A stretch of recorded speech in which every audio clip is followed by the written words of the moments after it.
और दोषी कौन है? कौन है जो आज सहारा के 12 लाख, 14 लाख, 15 लाख कार्यकर्ताओं का जो रोजी रोटी है उसके पीछे पड़ा है?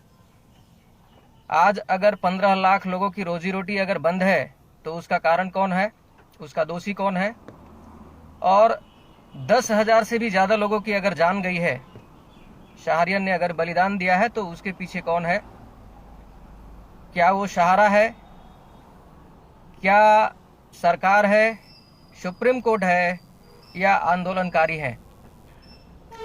इस पर चर्चा करेंगे कि आखिरकार वो कौन लोग हैं जो आज सहारा को चालू नहीं देखना चाहते हैं, सहारा को फिर से अपना कामकाज शुरू नहीं करने देना चाहते हैं और कार्यकर्ताओं को प्रताड़ित करके, प्रेशर में डाल करके अपने साथ जोड़ने की कोशिश कर रहे हैं।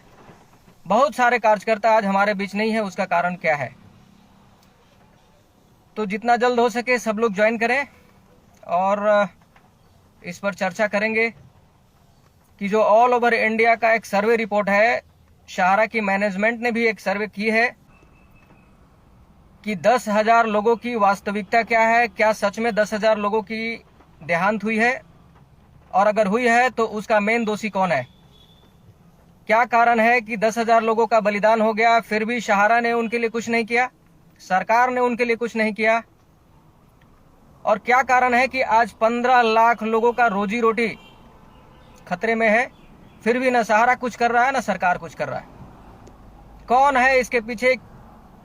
कौन ये चाहता है कि सहारा के कार्यकर्ताओं का रोजी रोटी बंद हो जाए, सहारा बंद हो जाए? तो इस पर चर्चा करेंगे। यथाशीघ्र आप लोग ज्वाइन करें। आज वेदर खराब होने की वजह से लाइव शुरू करने में थोड़ी सी देरी हो गई है। जैसा कि आप सब मुझे देख रहे हैं, मेरे यहाँ, मेरे परिवार में भी पिछले 15 दिन, 14 दिन पहले एक बड़े भाई साहब का देहांत हो गया और कहीं न कहीं उसका कारण आर्थिक परिस्थिति ही रहा है, जो कि हम लोग पिछले 12 वर्षों से, 13 वर्षों से झेल रहे हैं। तो जो आंदोलनकारी ये कह के निकल जाता है कि तुम्हारा क्या है, उसको मैं कहना चाहता हूं कि सब के सब इफेक्टेड है। और तुम लोग जिस तरह से 10,000 लोगों का बलि लिया है, तो तुम लोगों को भी छोड़ा नहीं जाएगा। मैनेजमेंट सक्रिय हो चुकी है और बहुत जल्द दिखेगा। सहारा ने तो ठीक है, सहारा के ऊपर कार्रवाई हुआ, सेबी ने किया, सरकार ने जो करना था, सुप्रीम कोर्ट ने जो करना था वो किया। सहारा की वजह से हो सकता है कि 10-20 लोगों का जान गया हो, लेकिन मैक्सिमम जो पूरे सर्वे रिपोर्ट है, सर्वे रिपोर्ट के हिसाब से सहारा के जितने भी कार्यकर्ताओं की देहांत हुई है, जितने लोगों ने भी सुसाइड किया या सुसाइड करने की कोशिश किया, उसका सिर्फ और सिर्फ एक ही कारण है और वो है आंदोलनकारी। आंदोलनकारियों ने जमाकर्ताओं को प्रेशर दिया, जमाकर्ताओं को अपने विश्वास में लेकर के और कार्यकर्ताओं के ऊपर दबाव बनाया। या तो वो कार्यकर्ता गांव छोड़ करके भाग गया, जगह छोड़ दिया, या तो अंडरग्राउंड हो गया, या तो सुसाइड कर लिया। इसलिए सभी आंदोलनकारियों को खास करके मैं कहना चाहता हूं, रिपोर्ट आ चुका है।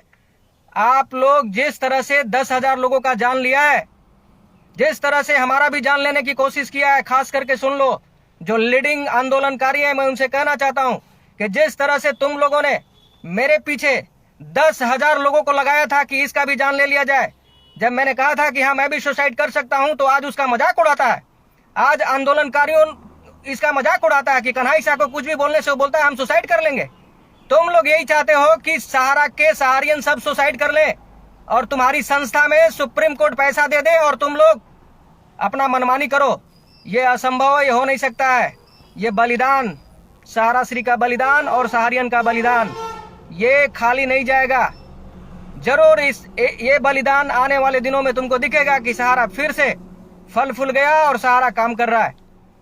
तो सभी सहारियन साथियों से अनुरोध है कि ये जो आंदोलनकारी हैं, इनसे बच के रहिए और इनकी प्रेशर में मत आइए। ये चाहते हैं कि आप लोग सुसाइड कर लें, ये चाहते हैं कि आप लोग भले मर जाएं, इनको कोई फर्क नहीं पड़ता है। ये आज तक 10,000 लोगों का जान ले लिए, इनको कोई फर्क नहीं पड़ता है। ये नहीं चाहते हैं कि सहारा चले, ये सिर्फ और सिर्फ यही चाहते हैं कि सहारा बर्बाद हो जाए। जैसा कि अभी आज आपको पता होगा कि हर रोज कोई ना कोई सहारियंस का देहांत हो रहा है, कोई ना कोई डेथ कर रहा है, आर्थिक परिस्थिति खराब होने की वजह से, पैसों की कमी की वजह से। सहारा मजबूर है। सहारा के ऊपर जिस तरह की इंक्वायरी चल रही है, आज भी सहारा के ऊपर मनी लॉन्ड्रिंग का कार्रवाई चल रही है, आज भी 3 एजेंसियां काम कर रही है। आज तक सहारा को जिस तरह से फ्रीडम देना चाहिए फ्रीडम नहीं मिली है, तो सहारा को दोषी ठहराना और सहारा के पीछे पड़े रहना ये उचित नहीं है। हम लोगों को सहारा को साथ देने की जरूरत है। सहारा ही है जो हम लोगों के लिए कुछ न कुछ करेगी और अभी तक की है, और उम्मीद रखिए आगे भी करेगी। जो अभी जून महीने के अंत तक कुछ होने की संभावना थी, उस पर अभी भी बातचीत चल रही है, अभी भी वो डील खत्म नहीं हुई है। लेकिन क्योंकि जिस तरह से 3 एजेंसियां काम कर रही है, ईडी, ईओडब्ल्यू, एसएफआईओ, उसकी वजह से थोड़ी सी देरी हो रही है। लेकिन इसका मतलब ये नहीं है कि सहारा बैठ गई है या सरेंडर कर दी है। सहारा न बैठी है न सरेंडर की है, अपना काम कर रही है, मैनेजमेंट अपने काम कर रहे हैं। आज सहारा लाइफ इंश्योरेंस का सेट में जो डेट थी उस पर भी बहस हुई है, उस पर भी सुनवाई हुई है, और उम्मीद किया जाता है कि कल फिर से सुनवाई होगी। और एक उम्मीद की किरण जाग रही है, हो सकता है कल इसका अंत हो जाए और सहारा लाइफ इंश्योरेंस फिर से हम लोगों को वापस दे दिया जाए। तो उम्मीद है कि हो सकता है कल सहारा लाइफ इंश्योरेंस कॉर्पोरेशन सहारा को वापस मिले और सहारियन उस बिजनेस को शुरू करें। तो ये एक अच्छी खबर आई है। दूसरी चीज कि जो डील चल रही है आने वाले 8-10 दिन के अंदर, उसके बारे में भी कंफर्मेशन आएगा कि क्या हुआ। सहारा और सेबी का जो सेटलमेंट हुआ है उसके बारे में भी आने वाले 10 तारीख तक कंफर्मेशन आएगा कि उसमें क्या हुआ है और अब किस तरह से सहारा को आगे काम करने के लिए कहा जाता है, भुगतान करने के लिए कहा जाता है। सीआरसीएस पर भी बहुत सारे छूट दिए गए हैं। उम्मीद है कि अब 50,000 से ऊपर के अमाउंट को भी सीआरसीएस पोर्टल पर भुगतान दिया जाएगा, जैसा कि समाचार मिल रही है। मैंने पहले भी कहा था कि जो सहारा के साथ हैं, सहारा के पोर्टल से हो या सहारा की ब्रांच से हो, भुगतान होगा।